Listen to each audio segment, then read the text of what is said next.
From the Homestead Studios in Santa Clarita, California, it's just the Tip-Sters with Melissa Morgan.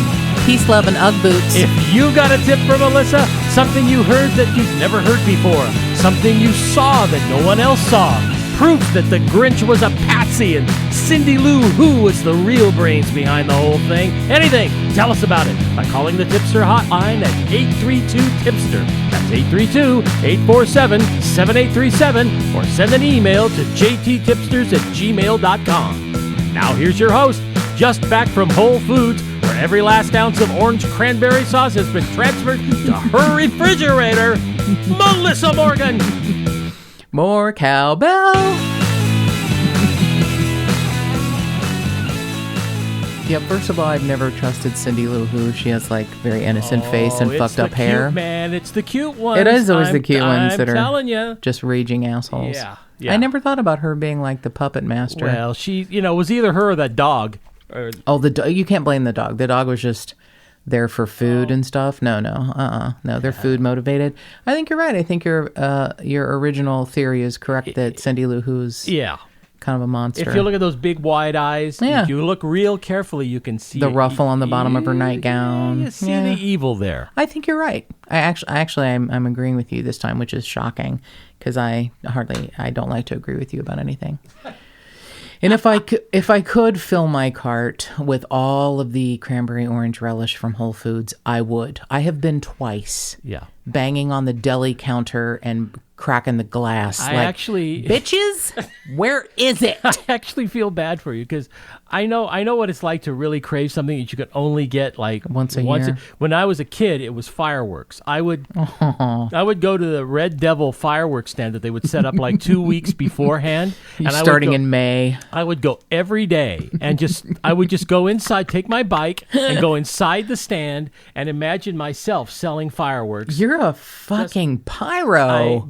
So I know what it's like. Yes, you are a fucking pyro. I come from a family. We've discussed this before. Yeah, you come from a fucking family of pyros. You're all goddamn sociopaths who set shit on fire and throw it at me. But with that cranberry sauce, you should see Melissa's face when she takes the first bite of that stuff. She's she's speechless for it's made with little bits of Jesus. And the beatific look on her face is just anyway. So I'm looking for that. Yeah. I think little angels singing. Look, we're only a few days away from Thanksgiving. They have to have it today. If they don't have it by now, shit's gonna get ugly. You're gonna read about a woman losing her shit in Valencia, California at the deli counter of Whole Foods because once again they have disappointed her and they do not have her cranberry orange relish that I buy it and then it's a race to eat it before it expires. I buy like a couple of the large tubs. Can I just say that? And then put it on every goddamn thing I eat for a week and a half. Including her fingers. Her hand, her palm of her hand. Shut up. Shut it. It's not that bad. Shut it. It's almost that bad. It's almost that bad, but not that bad. I don't eat it like with my hands out of the container. I might use a spoon. You do use a spoon. Absolutely, because that shit is magical. Well, I remember last year you didn't put it on anything when you first brought it home. You got a spoon. Oh, shut up. And you ate it like why do you have to air the dirty motherfucking cranberry orange laundry? Like it was pudding. Why? Like it was pudding or Jell-O or something. But fuck you. I appreciate that. From now on, I will eat in the corner of the garage like a shame-based asshole because you shame me. No, it's not a shame-based God damn thing. it. This is not like you're walking around, naked, spreading it all over your body. You work a lot of hours during the day. You do not know what I do when you're not here. Oh. And we do not have Ring cameras in the house. They're just outside, and I very rarely not yet. go outside naked covered in cranberry orange relish from Whole Foods, as far as you know. We do have cameras in the backyard, but I probably won't. Right. So, while I am dreaming of my beloved cranberry orange relish from Whole Foods, I want to take a moment to thank someone almost as sweet and delicious, and that is Tipster Brittany for her wonderful review on Apple Podcasts, because she said something that is, I feel like she has summed up something that I haven't heard said before, and I'm grateful. She said, the way that we tell stories makes listeners want to find answers. And I thought that was really beautiful. I mean, it's named just the Tip-Sters for a reason. We are grateful for your tips. We're grateful for the stories that people have been sending in for us to cover. We're grateful for your reviews, your ratings at Apple Podcasts. We're really grateful. And if you have the time to do that, that's priceless to us. But know you can always call us at 832-TIPSTER. That's 832-847-7837. You can email us at jttipsters@gmail.com. We would love to hear from you as far as answers. If you think you have an idea about a case, if we don't have a connection or a link on the show notes for a law enforcement agency for a specific case, we'll get that tip to law enforcement. If you want to send it to us, that's fine. Also, we promise we'll get that to law enforcement. I've sent more things to investigators and family members of victims than I can tell you. And not all of them are theories I thought were, something that could really pan out. But any tip that is ever sent to me gets sent along. That I promise you. So thank you, Tipster Brittany, for your great review and for getting it, for understanding that's what we're, that's why I think people listen to true crime, is they want to help answer the questions if there are questions left on a case. That is really the bottom line. I think so. That comment really does hit at the heart of it. I think so too. I was so I don't want to, make Tipster Brittany feel weird, but it made me cry. It was such a beautiful review. It's not like a big, long, flowery review. It's a great, simple, concise, lovely review, and she gets it. And so that was just, I was like, wow, this is spectacular. So thank you, Tipster Brittany. And Tipster Jeremy, who hosts his own podcast called Duh Weekly Podcast, DUH Weekly Podcast, who he has a great interest in true crime. He's got a great brain, the way his mind thinks. The questions he asks, I am especially fond of his coverage of the Jason Ellis assassination, actually, the Bardstown police officer who was ambushed and shot, along with, there's 5 or 6 other unsolved homicides and missing persons cases that may all be tied together in Bardstown, Kentucky. So Tipster Jeremy left a lovely review also. So I wanted to thank them. And another large thank you goes to Detective Rich Lopez, who is a stellar human being. And I have a small story to tell, and he may now understand what the fuck happened. But I'd mentioned Detective Lopez 2 years ago in the Lawana Clary case, because he had caught her case, and it will likely go unsolved because we pretty much know her husband did it, and he died on the table during a heart operation. Too bad, so sad. Not at all, except I really wished he had made a deathbed confession. But he was so phenomenal when I called about the case, and we had a nice discussion, and I really adored him from minute one. And then several months ago, he contacted me when he said, hey, I sent you an email and you didn't email me back. And I'm like, I don't know what you're talking about. So that didn't get through, but phone calls always work, even if email doesn't get through. And he had said, hey, I have a case that is adjudicated, and I think the family will want to talk to you. And I was like, great, send me the information. And he did, and that's what we're talking about today. It's the death of Richard Hernandez and the injuring of Daniel Ontiveros, and we get to speak to family members. And this is a case that was really special and interesting, and special to Detective Lopez. And it was really just extremely generous of him to suggest it. And it turned out that we even had another connection, a familial connection to one of the players in this pretty interesting case. But my Detective Lopez story is that I have a couple of detectives that I have, their numbers and stored in my phone. And I always put someone's title. Like if it's Dr. somebody or other, I put Dr. Smith. If it's, Detective Lopez, I put detective. So I have a couple of detectives that I have I have the word detective before their name pops up on. This is very funny. I am an asshole. So anyway, I am in September. I am in Kentucky. Now, before I had left, I spoke to another detective who I also adore, Detective Joe. Who we hope will be on a show soon. He will be. Detective Joe will be on I spoke with him yesterday, a couple days ago, and he will be on soon.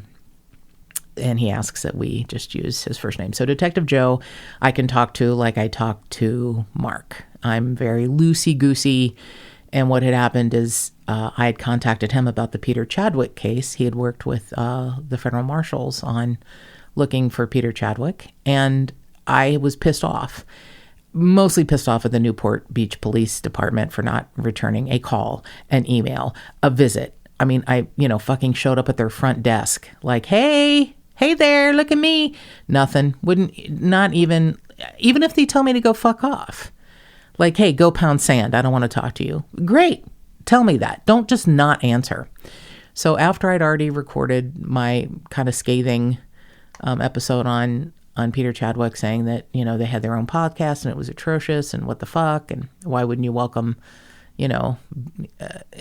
interest from other entities, about 4 weeks, I think, after we had aired the episode, I get a phone call from Detective Joe, and it happened to be a bad day. I don't know. I'm not gonna blame it on anything in particular, but I pick up the phone and he's like, hi, I was looking for Melissa Morgan, and I'm like, yes, and he's like, this is Detective Joe from blah blah, and I'm like, well, fuck you and all your brethren for not fucking calling me back. What the fuck is up with you people? I just unleashed with like a litany of terrible words, calling him everything but something that most of us would not do when a police officer calls us. Right. I was angry, and he starts laughing, and he's like, wait a minute, I called you back. And I'm like, all right, not you. I'm mad at everyone else involved in this case but you called me back, but it's 4 weeks after I've already done the episode, you jackass. And we just sort of, I think, bonded after that. So I'm not even sure how we ended up talking, but we've talked quite often since then about cases, things. I don't even know. It's a very odd. It's almost like he's become my weird buddy. Not he's weird. He's kind of weird, but I'm much more weird. But so I thought before I left for Kentucky and told him I was going to be looking into a cold case, he said, I wish, just, like a sweet thing you say, like patting a little child on the head. I wish I was going with you. Have a good time. If you find yourself in a situation, you have a question, about police work, something, let me know. Just, give me a call, text me, whatever. And I was like, that's so great. So I'm in Kentucky. It's 1,000 degrees, 1,000% humidity. I am dying. And I was in a store purchasing something. And I look down at my phone. My phone says, Detective, blah, blah. And I think it's Joe. And I answer the phone and I go, dude. And the person on the phone goes, yes. And I'm like, did you call to check on how I'm doing with the humidity? Sure. Okay. I'm like, hey, you know what? I'm checking out at a store here, so I'm going to call you right back when I get in the car, okay? Just give me like 2 minutes. Yeah. Okay, call me back. So I check out at the store. I get in the car, the rental SUV, turn on the air conditioning to 8,000 below zero because I'm so hot. And I just hit redial. And I don't look and see that it's not Detective Joe. And Detective Lopez answers the phone. Hi. And I was like, how you doing? Oh my God, it's so hot here. Humidity's going to kill me. And he's like, yeah, humidity's bad. I don't like it either. And I'm like, why is he acting? He's acting very tentative. I don't really. And I look down and I'm like, oh, I'm sorry. I thought you were. Yeah, you thought it was else. Detective Joe, but it was Detective Rich Lopez. So yeah, he goes, are you driving? And I'm like, well, yeah.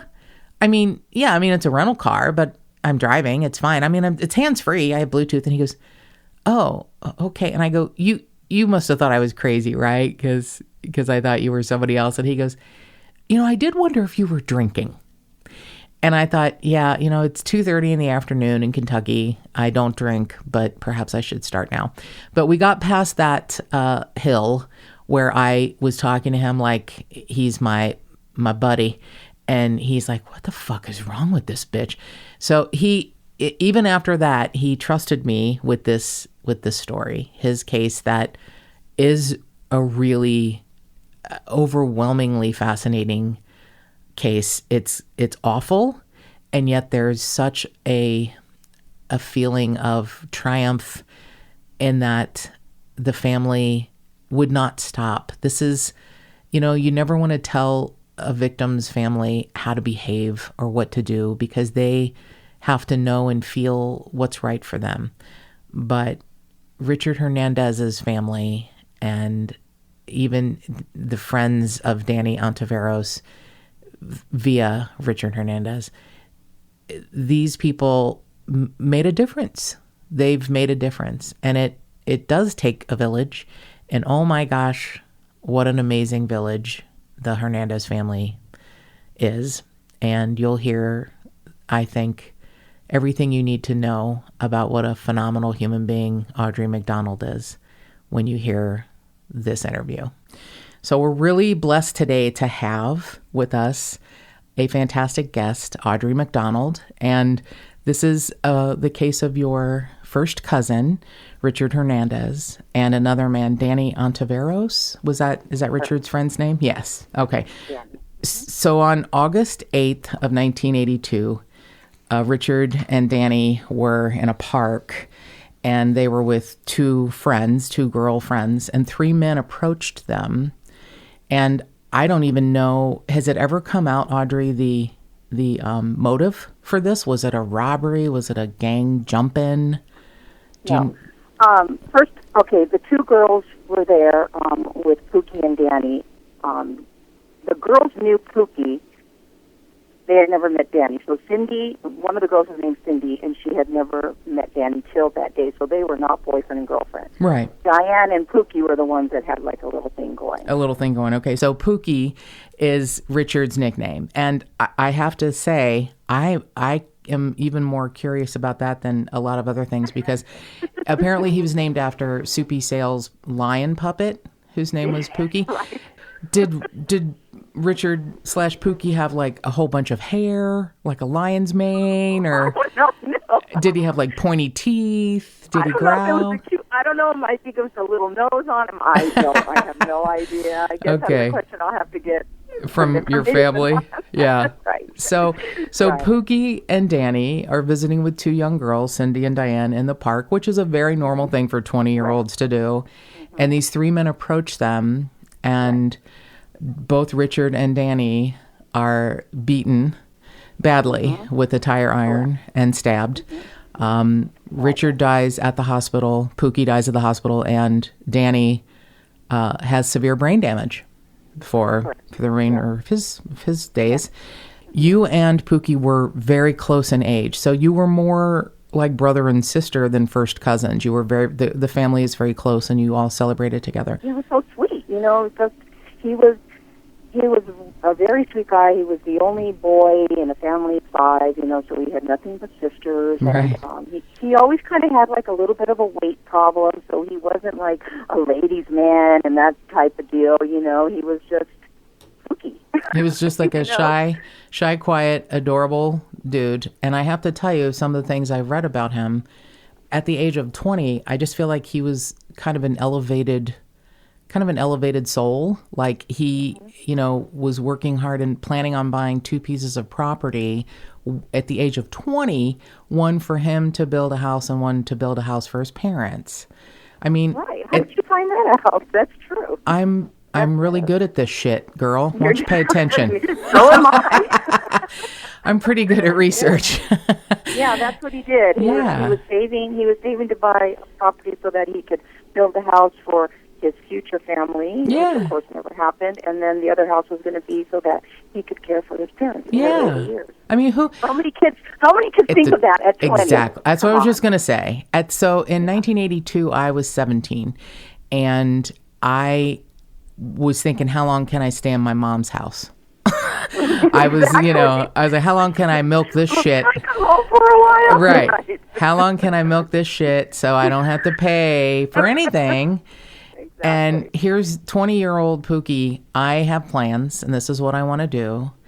3 men, we're going to say, Gilbert Leal, Eddie Leal, his brother, and Mr. Corona. I can't even remember his first name. His name is Marcelino, but yeah. what's more his middle name. His middle name. Yeah, Diablos. What kind of parents name their kid Marcelino? You called that right. Devilman. Yeah, great middle name for you, sir. So these 3 men show up at the park and do horrible damage, irreparable, unforgivable damage to Danny and Pookie.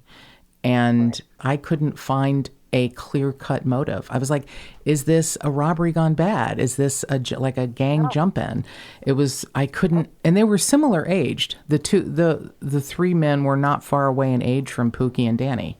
They were young themselves at the time. Well, Danny was like 17. Oh, God. And Pookie was 20, and right. Gilbert was 21 and a half, and I'm guessing Corona was about the same age. Right. And then Eddie was the younger brother. Yeah, Eddie was younger, right. So these 3 men, do this horrible thing for zero reason. I mean, there's never a good reason, but this is like a zero reason that I can find. The only motive I could think of is these were 3 guys who were just looking for trouble. Right.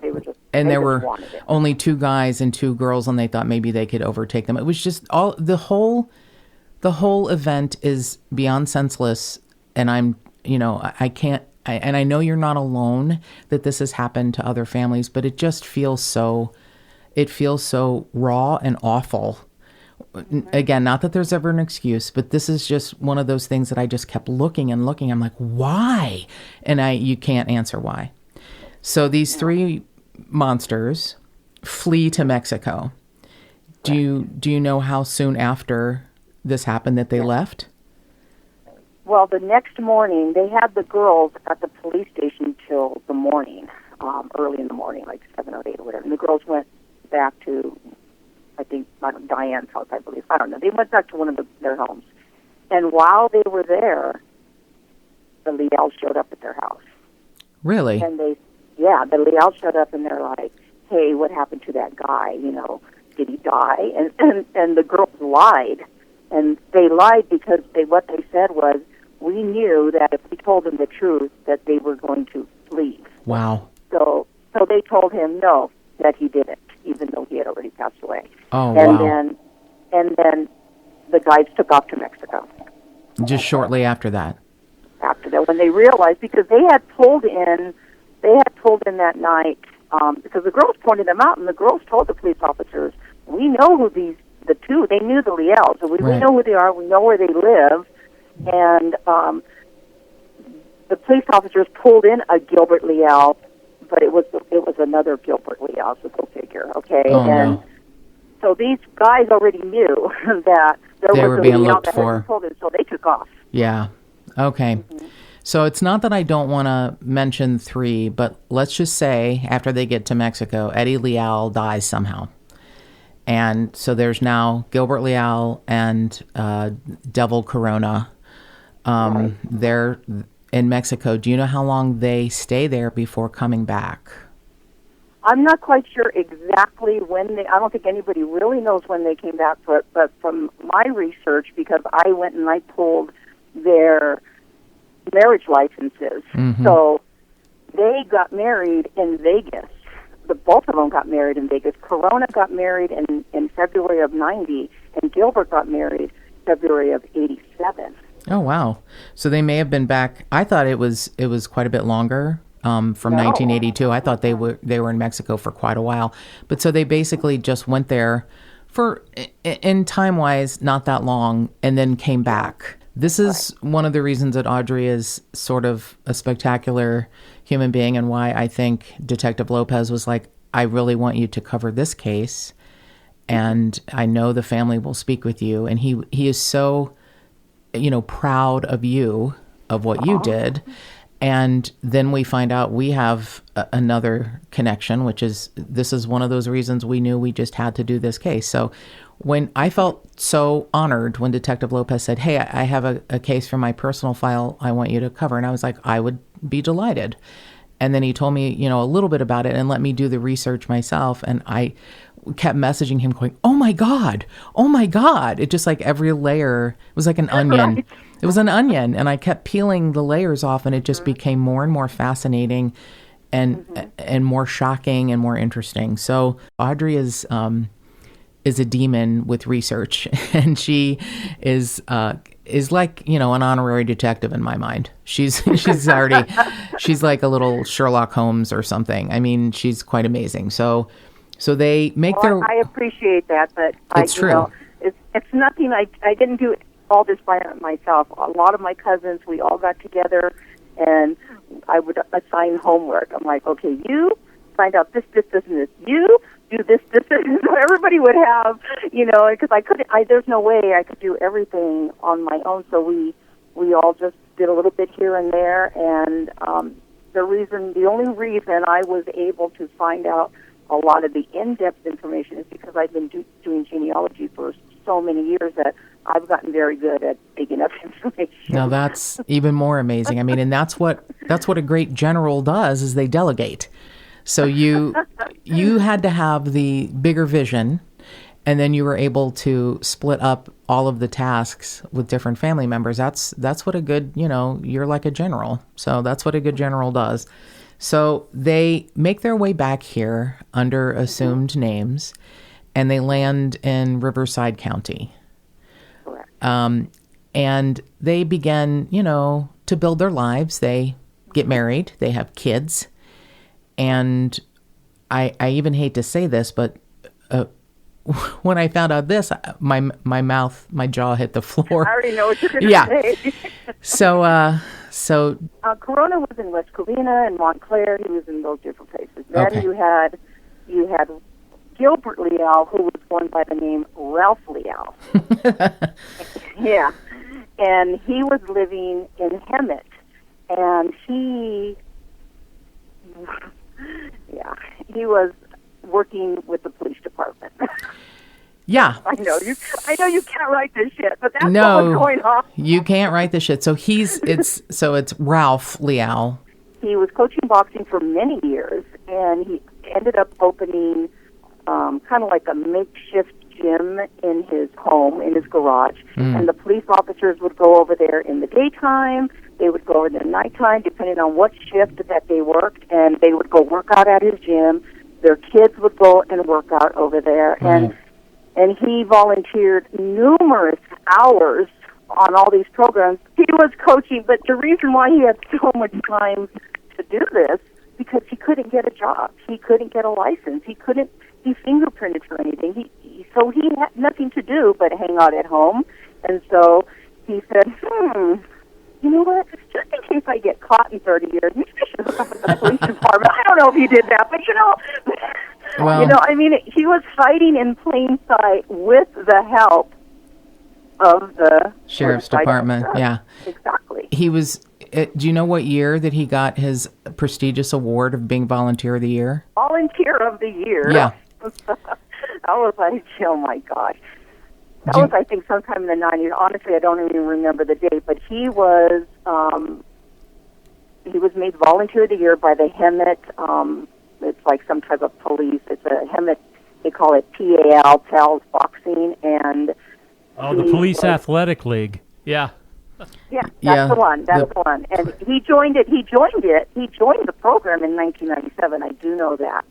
And he was eventually made Volunteer of the Year. Yeah, Volunteer of the Year with a big murder charge hanging over his head. Mm-hmm.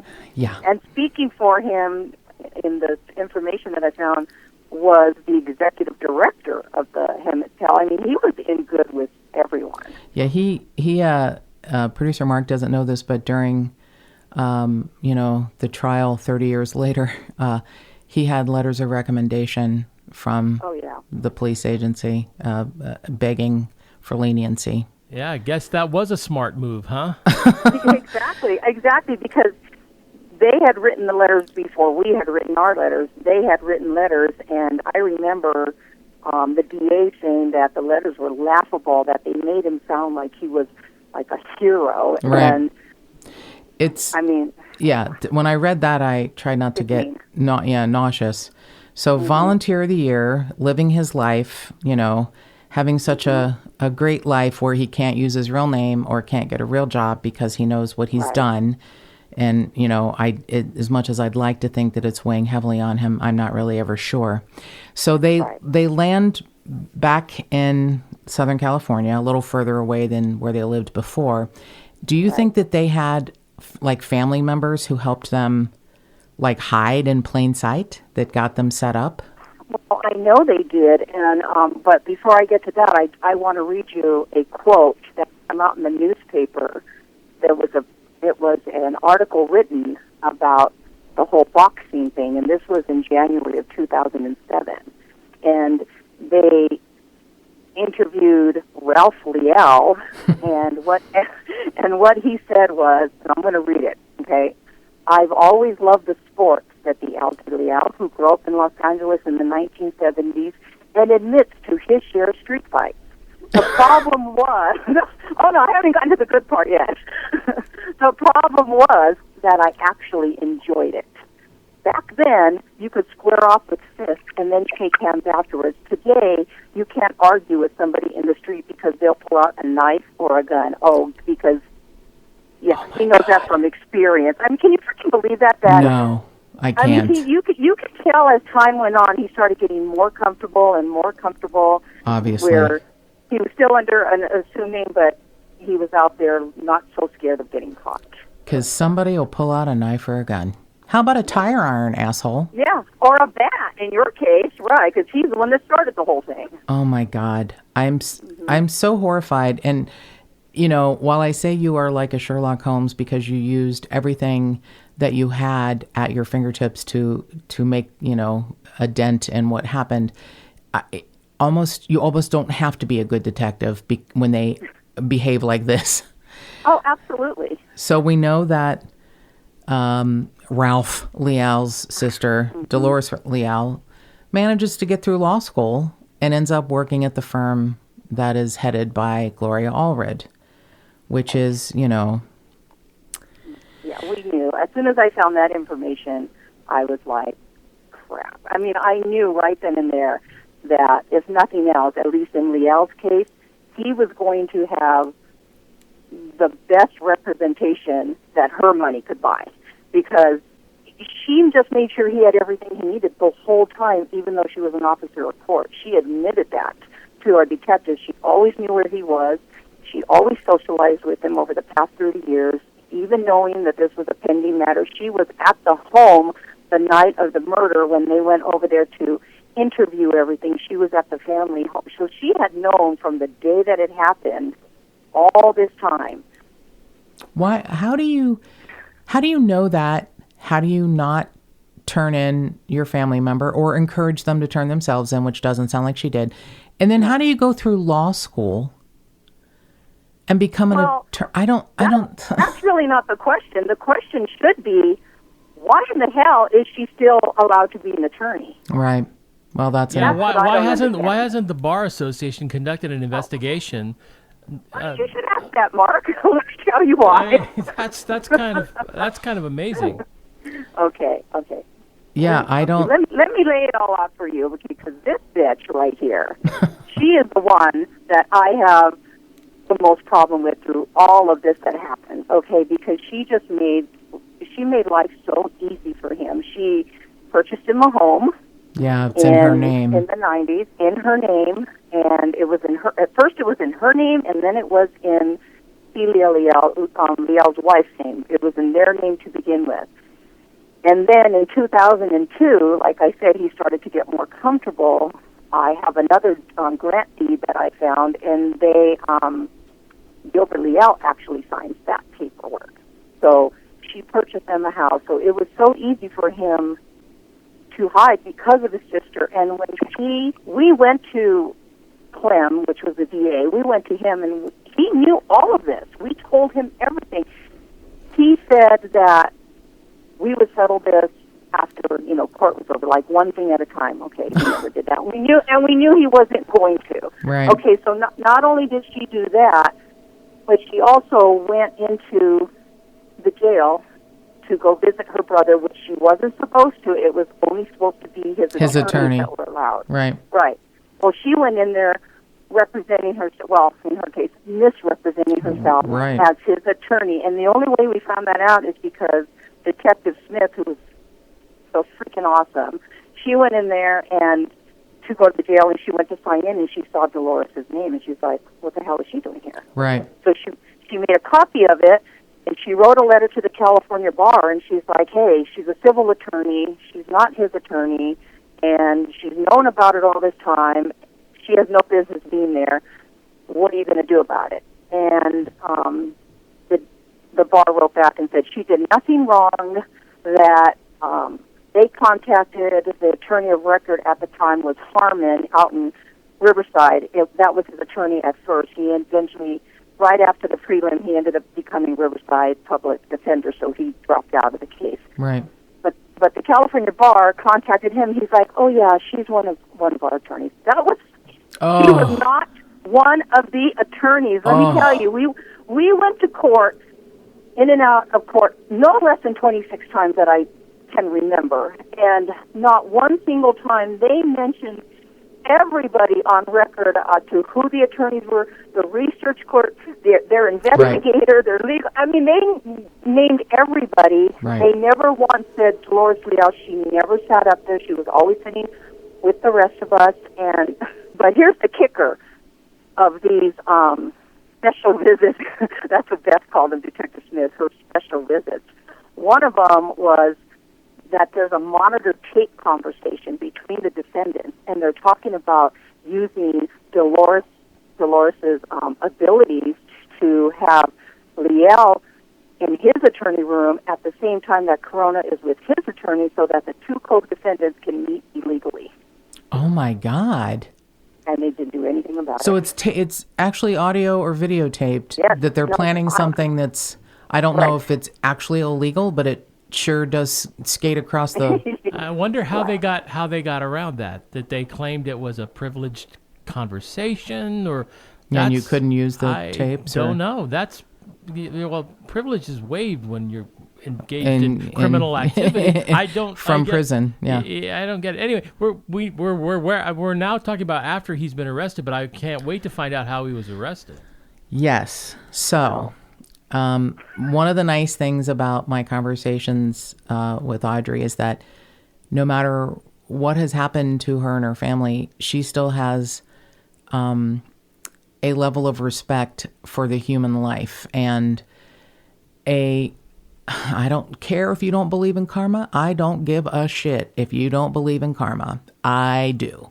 And while I may not see it on this plane when I'm alive, sometimes things happen, and you cannot not believe in karma. So in 2011, Gilbert Leal's son, and here's what I'm going to say is that Audrey had asked me not to mention what family member it was because she was trying to be respectful, because he had nothing to do with the death of Pookie and the injuring severe brain damage of Danny. But yet he does. He does. And so Audrey gave me permission before we started today. I could go ahead and mention. So Gilbert Leal's son was lured to a park, ironically, by someone online posing as a beautiful young girl. And it was a young man. And Gilbert Leal's son was murdered in a park the same way that Pookie was murdered. And the parallels were actually amazing. The murder started in the park for both of the kids. Pookie was stabbed 8 times. His son was shot 8 times. Yeah. Oh my God. Yeah. Yeah. And they obviously it gets better. Took the this is the good part. Took the car in, took his car in, and fingerprinted the entire car. Mm-hmm. And Gilbert Leal's fingerprint was on the car. And he was nabbed for the murder of Richard Hernandez, Pookie, and the changing of forever the life of Danny Ontiveros. Right. Because and that's how he got caught. And I mean, they Oh, man. They ran to Mexico, but karma. You can run, but you can't hide from karma. Plus, he lost his own son. He lost his son. His son was killed, and that's how he got caught. He had, it's like his son had to be killed in order for him to get caught. I don't think he would have been caught otherwise. Well, you can say that, but let's go to what you did. So Gilbert was already arrested. Now we're waiting for, I think that was like in July. Now we're waiting. They're still looking for Corona. They can't find him. And they knew that he was possibly maybe hiding out at a family member's home. The reason why they couldn't find the family member's home, like they knew what his brother's name was. So they're basically going down the list. Okay, he's not here, he's not here. Okay, his brother was renting a room in a house, so it's not like they could go and pull some type of records. He was renting a room. So people put way too much personal information on Facebook, okay? Yes, they do. That was his downfall. So I got on Facebook, and I didn't know who this guy was. I started looking for him, and I see, I'm not going to say what his name was, but I see his brother's name, and I'm like, okay, this has got to be him right here. It was a nice house. But when I looked closer at the house, I'm like, it was like I said, nice house, window coverings on all the windows except one window, the really big picture window in the front. That had like a sheet tacked up in front of it, and I'm like, why would they have a sheet tacked up when all the other windows have nice window coverings? I go, because there's someone in there who doesn't want to be seen. And so I researched his Facebook page more in depth, and then I found a lot of Liels in there, and I'm like, this has got to be the guy. And so I'm like, okay, this is what the house looks like. We still didn't know the address, but then after I took an even closer look at the house, I saw, oh, is that an address painted on the corner, on the curb? And so I zoomed in on it. I took that address and I cross-referenced it with other addresses in Fontana, and I looked at all those houses. I'm like, and when I saw that house, and I had the picture, I'm like, this is the house and this is the street, and there's the address. That is amazing work. Oh my God. I texted to Beth. I sent her a picture of the house, and I'm like, here's the address. And she said by the time she got there, because she called it in, she said by the time she got there, the SWAT team was there. There was nothing but red lights, helicopters. Like, she said she was so excited. She was so happy. Yeah, because of your work. Who is Beth? Detective Smith. I'm sorry, I should Okay. refer to it. Detective Smith. Okay. Yeah, Detective Smith. She was very, very happy that, they that you did their job? Right. I didn't do their job. I'm going to tell you right now, our detectives were so awesome. If it wasn't for them and the judge that we had, we would never have gotten anything done, because our DA, he certainly wasn't interested. No, the DA felt like he just wanted to clear a case from his desk. I'm going to say that. And I don't know DA Clem at all. But so now we get to the next level when Detective Lopez tells me this story and hands me this case to research. And I'm looking and I'm like, wait, what? When I see what happens, when I see what happens in November of 2013, when the defense attorneys and the DA have come to what they think is a wonderful plea deal for these two men who have been on the run for 30 years and have had lives and kids and, money and jobs and houses and all the experiences that Pookie never got to have. Correct. They come up in front of, dun, dun, dun, dun, Judge Douglas Sortino. The Honorable Douglas Sortino, come on down. So honorable, this judge, who happens to be Mark's cousin. He is producer Mark's cousin. What'd you say? I said, yes, he is. Yes, he is. So now, the world is getting smaller. it's a very small world. So when I see it's the Honorable Doug Sortino, I'm like, Mark? Could this be? He goes, well, there's probably only one. It's kind of an unusual name. Right. And when I read some of his quotes, I was like, this is so fucking Doug. There's nothing I can say is that this is fucking Doug. So and we have a couple of little stories to tell you about fucking Doug, who we love with all of our hearts, except when we talk politics, and then I want to punch him in the nuts. Right, exactly. But well, Doug and I usually huddle in a corner when we're at family gatherings, and they're the only two fuck faces who libertarians, while the rest of us, liberals are like, shut up. So just to let you know, Audrey, a little bit about Doug.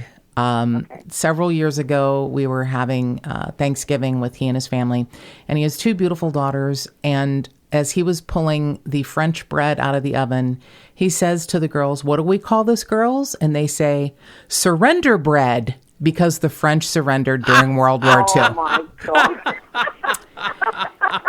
So that's fucking Doug, who teaches his daughters to call it surrender bread. well, then they know it's a joke. I have. And to they're step brilliant in. girls. Yeah, They are. I have to step in here. Doug has always been an incredibly brilliant guy. He is. We grew up together. We saw each other. I think maybe you twice and a year. Doug have a relationship. Obviously not as close as Audrey and Pookie, but No. you guys were. I feel like he was more your brother than your brothers. No. Just because of your brains. We would see each other. We would see each other maybe twice a year when we were growing up, and right. at holidays and whatnot.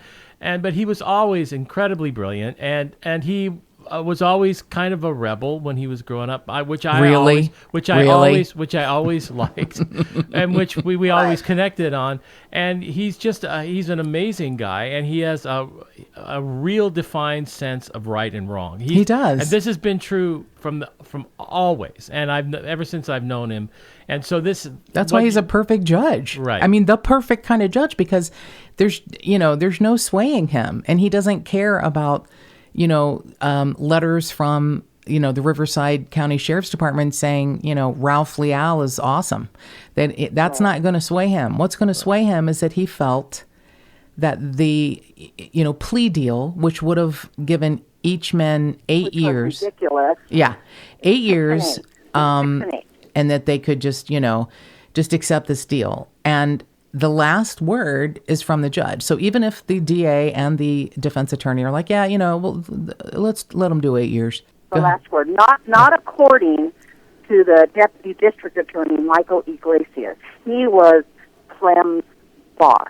Right. Okay, so the chain of command was Clem, Iglesias, and then Jackie Lacey, boss lady. Okay. That's who we kept trying to get to, and we kept being blocked. Okay. Yeah. And so because we had to go see Michael Iglesias first. Well, he wouldn't give us the time of day. We didn't know who this guy was. We had never seen his face. We didn't know.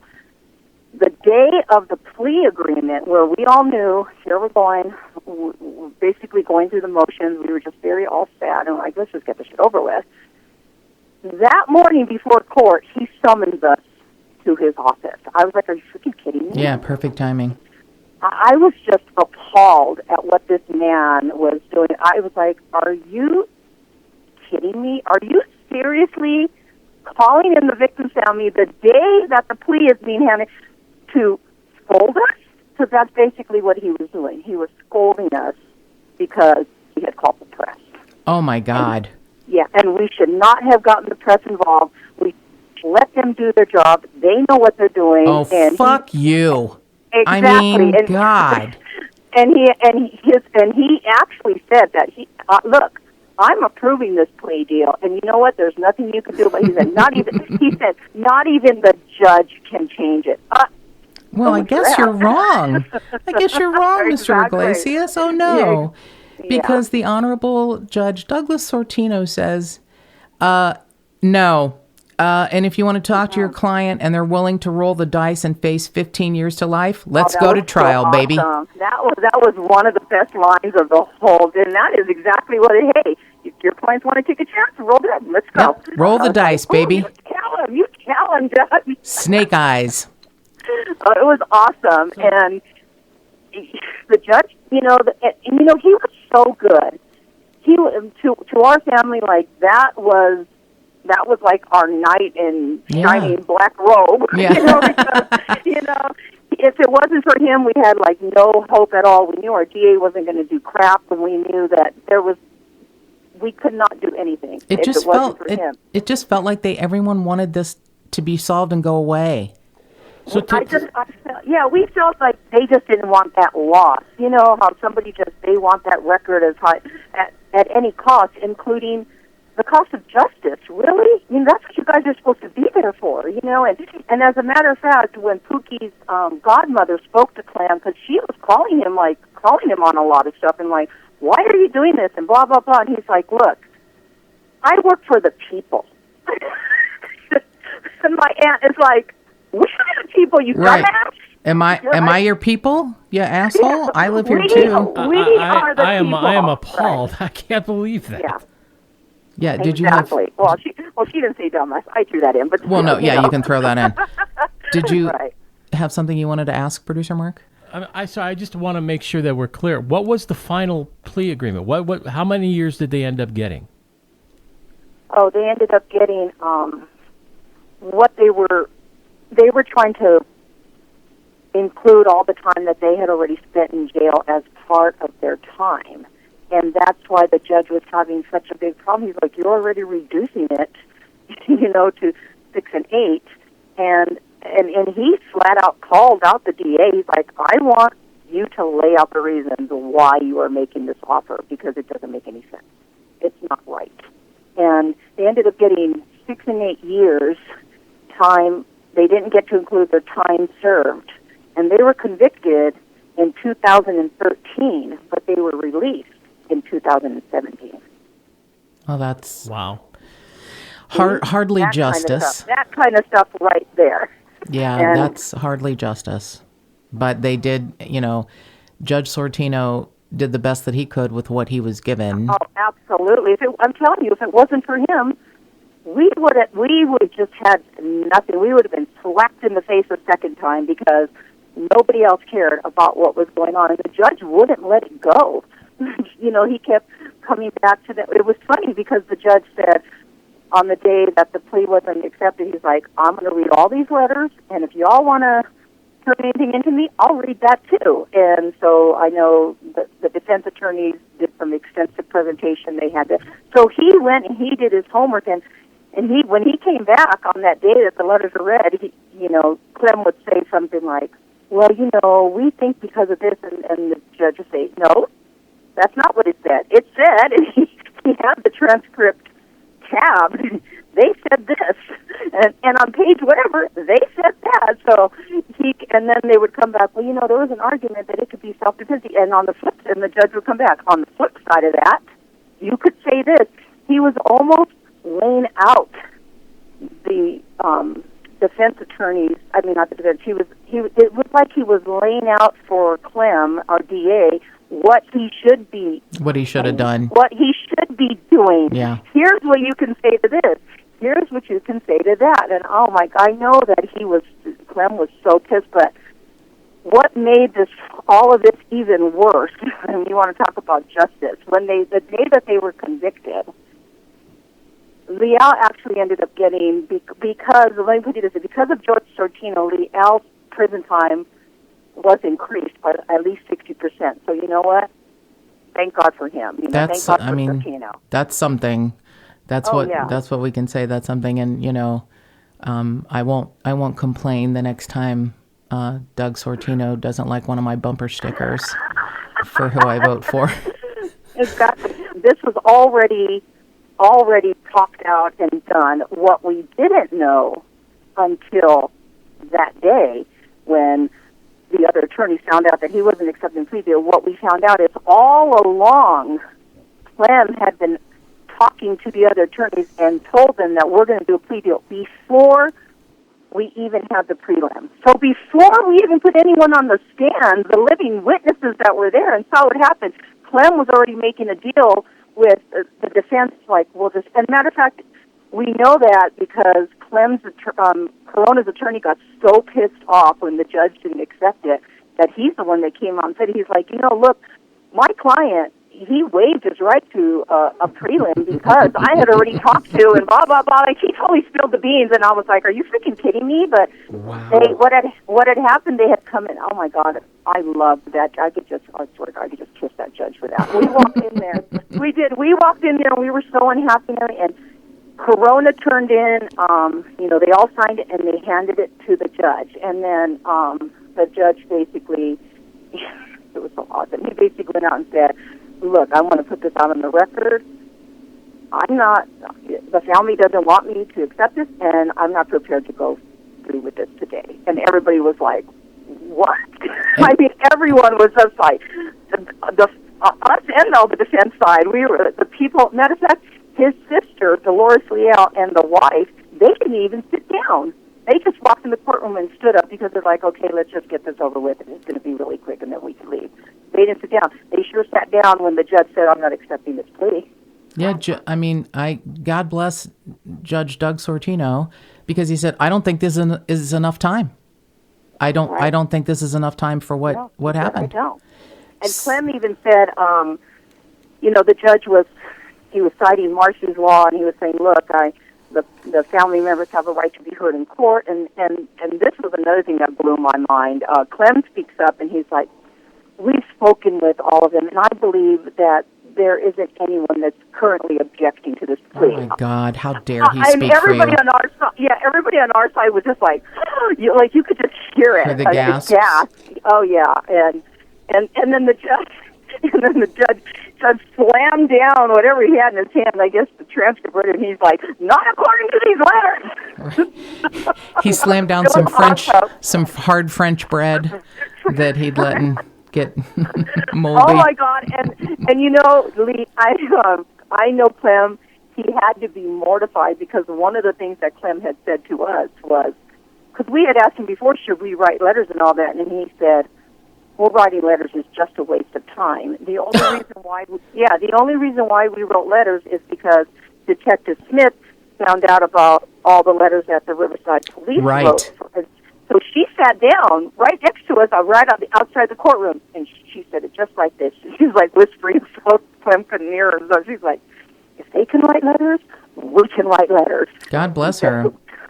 Oh my gosh, she was awesome. And so that's what we did, and we wrote those same letters that Clem said are just a waste of time. Well, thank God your letters, that we did not listen to him. Your letter is beautifully written. You brought up two points I want to mention. One is Marcy's Law, which I was unfamiliar with until this case. And it's fascinating. And Marcy Nicholas was murdered by her ex-boyfriend, and she was a student at UC Santa Barbara. In 1983. And her brother and her mother fought for this because her mother had a heart attack during a second preliminary hearing with the ex-boyfriend and was unable to attend other hearings. So Marcy's Law has a lot of emotion attached to it. Some people think it's, not fair, unfortunately, to the perpetrators, but exactly. it's like the Miranda rights for victims and victims' families. So if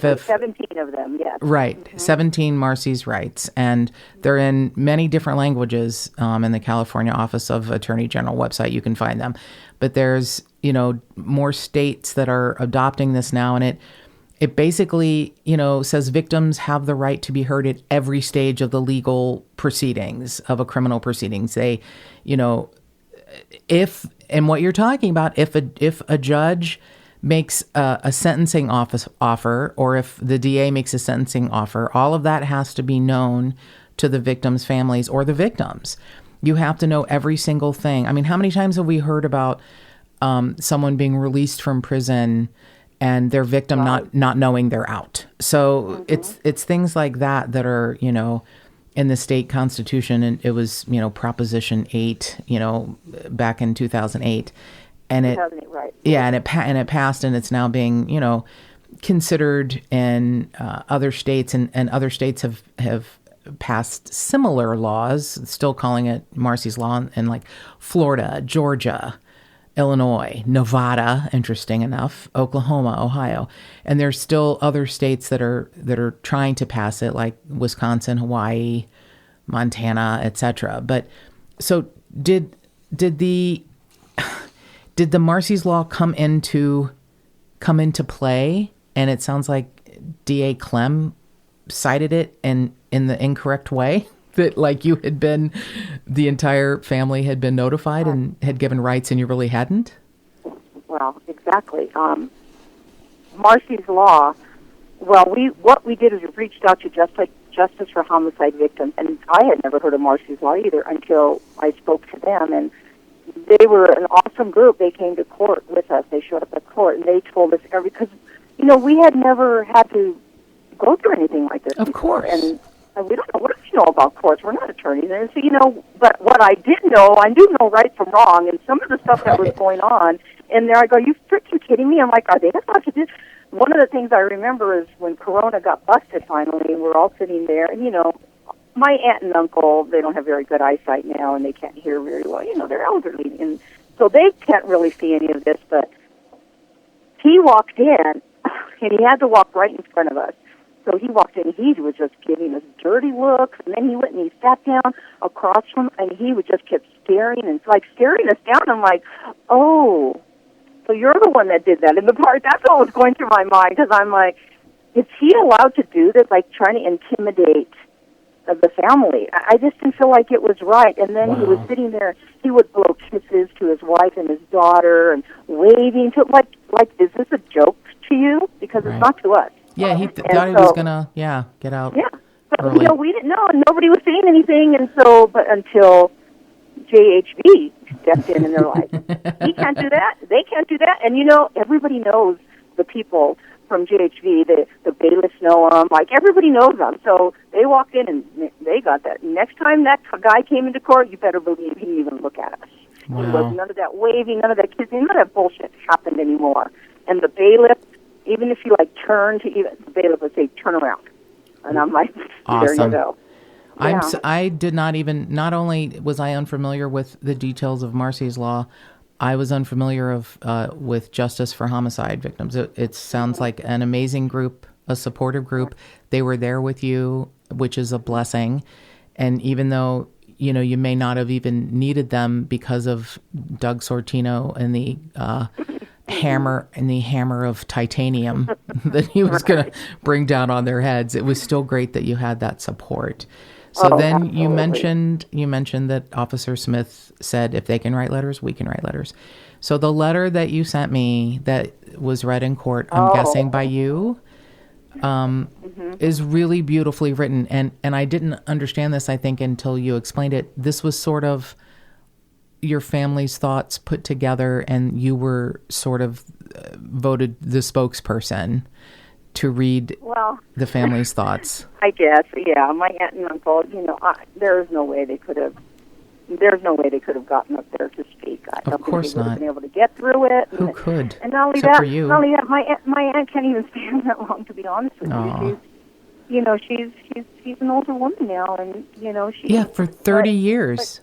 30 years she's and it was a hardship on them. Of course. I'll never forget when, and we'll get back to that, but I'll never forget when Leal's son's trial was over, and the guy that killed his son got life without parole. And Celia Leal, now you have to remember, while their trial is going on, her husband is in jail at the same time for murder of my cousin. Right. Her son's trial gets over, and the newspapers interviewed her that day, and what she said was, she was so glad that they finally got justice because they had been waiting for so long. And I'm like, are you, like the audacity, are you flipping, like, I couldn't believe that, 3 decades, that's a long time. Okay? Not a flipping year like you guys had to go through. And, and it was so much, it was such a hardship on the family, mostly my aunt, And, of course. My aunt and uncle, they lost their only son. Their only son, right. And she did not deal with it. She did not deal with it well at all. None of us can really imagine what it would be like to deal with that sort of information, that news, that life-changing moment. And that's really what they did, is change everyone's life in a one moment of time, an awful moment of time. And I wonder... It changed the whole dynamic of not just their immediate family, like our whole family. It changed the whole dynamics because that was the meeting place, their house. everything took place at that house. Everything. And I wonder all of it stopped. I wonder if Ralph Liel is thinking about how your parents feel. One of the things that really just was like a gut punch was you saying, I know that Pookie fought for his life. I ran my hand over the cuts, defensive wounds on his hands. I mean, that is so, that you couldn't possibly. And after hearing that, I'll never forget that. That's a vivid description. I was reading some of the letters last night. I read Pookie's sister's victim impact statement last night, and I called her, and I'm like, I'm reading your letter. I haven't read it since that day, and I can't. After all this time, it still made me cry. You know, because they just they don't realize what all of this did. Exactly. They don't know. They didn't just kill someone and like, okay, I'm sorry. You know, I wish I had never done it. And no, that's not enough. No, it's not enough. You know, my aunt, 15 months after all of this happened, like she finally broke, and she ended up having to have intense therapy, and they had to have family counseling. And I remember at the end of all of that they told her, they made her get rid of all of Pookie's things, and they said she could only keep one thing. I mean, they just don't realize what they did, and in one blip of a moment, and it's just it changes out like a whole everything. Yeah. So the part of the letter that has really stuck with me, other than you running your hands over Pookie's wounds, defensive wounds, you said, that night Pookie died, Danny lived, but what kind of life has Danny had? He's the total opposite of what he used to be. Corona and Leal did not just murder my cousin, they killed Danny's spirit. And in that horrible moment back in 1982, not only did they kill Danny's spirit, they killed the spirit of an entire family for a lifetime. And that is the truth. And that is why somebody like the Honorable Judge Doug Sortino takes that into consideration during sentencing, because they aren't just responsible for Pookie's life and Danny's, complete turn of events health-wise. They are responsible for killing the spirit of families, plural families. So many families were impacted, and people that wouldn't even know they were impacted because they didn't have the opportunity to get to know Pookie, a family that he could have had on his own. It's a fantastic thing that happened, and I'm really sorry it took so long, but I really hope that you're proud of yourself for what you did, your contribution to bringing all of this to justice. I'm not sure there's ever such a word. I don't believe in the word closure anymore. And I like to believe in the word justice. But it's hardly justice. But do you feel any sort of sense of peace that it's, over? I'm glad that it's over. I don't know if I think maybe if certain things have been taken care of as they should have, like everything that the sister did, nobody did anything about all the things she did. They just basically blew it off. If they would have not just the years that they got for what they did, I don't think I'll ever find any peace in it. I really don't want to say. My husband kept trying to remind me that, well, we have the best justice system in the world. Well, that doesn't do me a whole hell of a lot of good when they're only getting like 6 I don't really give a, so that. But I do believe in the justice system. I thank God that we had the detectives we had. They were both so freaking awesome. Rich Lopez, he's such a nice guy, and certain people that stood by our side. So it made what I consider the injustice of all of it just a little bit better. Well, that's a beautiful way to look at it. Clem had already known. We kept saying, we want to hear them say guilty. And did they? No. They got up there, and Corona first said guilty, and then his attorney whispered to him, and he goes, oh, no contest. And, yeah. So it was a Freudian slip? Yeah. Yeah, exactly. And the judge said, he said to Clem, do you accept that as a sufficient answer? And Clem goes, yes. And the judge's like, well, you sound a little hesitant. And okay, well, I believe that's fine. So then he let that go. And then the defense asked if they could be sent to fire camp. And the judge is basically like, listen, he's like, you guys can say no contest all you want, but you know what, you're still guilty, and I'm going to have you as guilty, and I'm going to find you as guilty. But as far as fire camp goes, no, not in this case. So, sometimes I recommend it, but no, not for this. You're already getting off easy. And what do you think, Clem? And Clem's like, yeah, I think that's okay. Yeah. Well, we're really grateful that you are able to tell Pookie and Danny's story, because, they aren't able to. And it's people like you that keep the justice system in check. And like you, I believe in the justice system, but sometimes things aren't as evenly, matched as we would like. But your family's refusal to give up and to keep fighting for whatever justice could be, given. And Detective Lopez, Detective Smith, and Judge Sortino, I don't know. I think you guys just make a dream team, a really great dream team. They were our dream team, that's for sure. Well, all three of them. You are part of it, dear. You are really an amazing human being, and we're really grateful that you came on to tell us Pookie's story. And we can't thank you enough for doing this, because I thank the both of you for having me on your show today, and I think it brings out a lot of things that other people don't know. If they have to go through this, you can't be intimidated, you can't back down.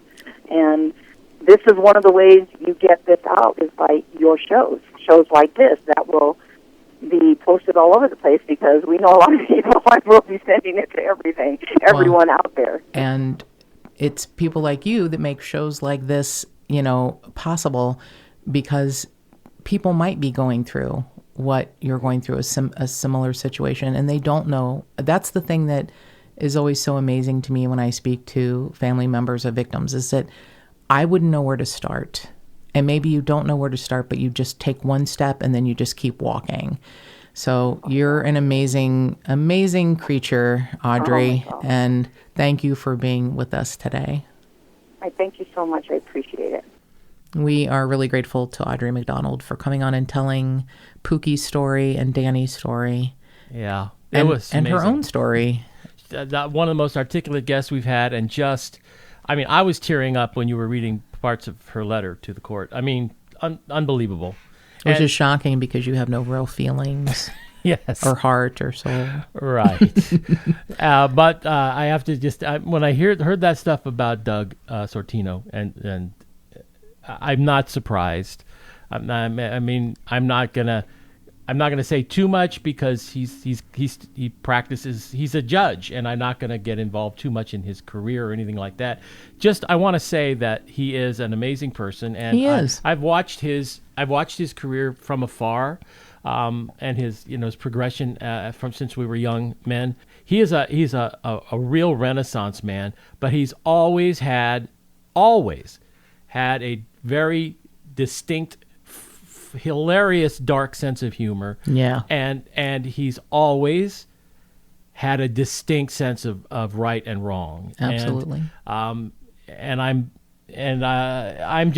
not surprised at all. Let's just say that. I'm not surprised at all that he made what it sounds like that was going on. And I didn't say this during the interview, but it sounds like what was going on is that he was probably his hands were probably mostly tied because of the deal that was made, but he was making the DA defend himself. Work for it. He was making you can hear that when Audrey was talking about, well, you sure you're comfortable with this? That's the kind you don't sound like you're really convinced. Yeah, that's the kind of stuff that, because Doug himself was a DA at one point, and I think he's saying, I think he was saying, without saying it, because he, it's not his role to do that, this isn't really a real good job you're doing here. Yeah. And I really dig that. I really did. Now you love him even more. Yeah. Yeah. Yeah.